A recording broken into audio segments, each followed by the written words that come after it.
an outstanding leader of this great and growing state. So, Charlie, I'm honored you're here, and thank you for your support and your friendship, but most of all for your outstanding leadership. So I thank you all for being here.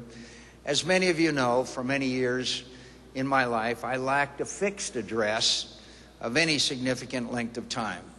Jacksonville came closer to being a hometown for me than any place in the country. My family lived here before I went to war, and this is the place I came home to after the Vietnam War. We lived here again in 1976 for 2 years when I was executive officer and then commanding officer of VA 174 right here at Cecil Field, as you may recall, the replacement air group.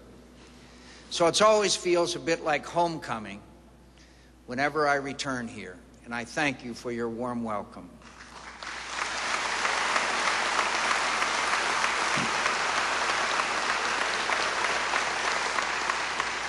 My friends, this place was never more special to me than during my unexpectedly long deployment overseas, when the good people of this place looked after my family in my absence.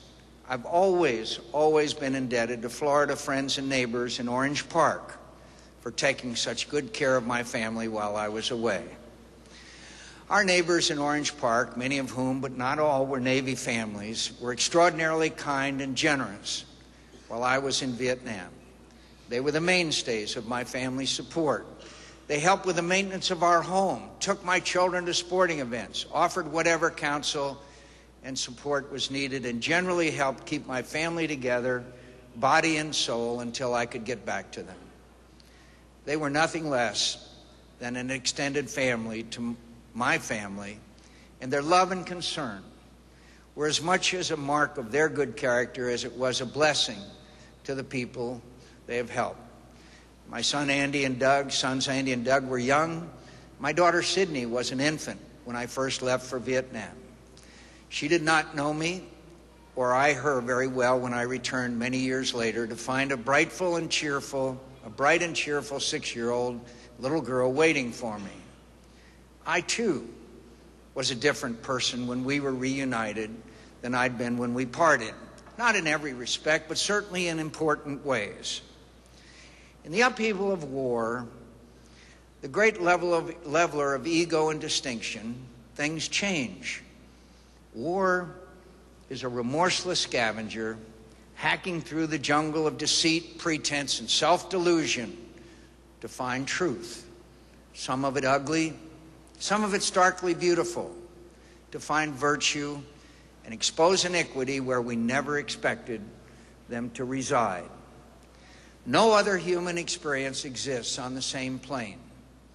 It is a surpassing irony of war. For all the horrors and heroism it occasions, it provides the soldier with every conceivable human experience.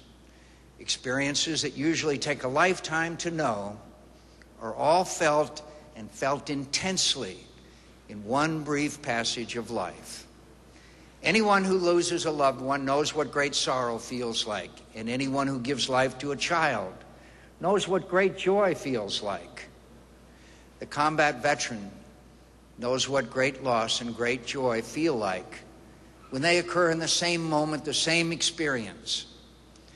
It can be transforming.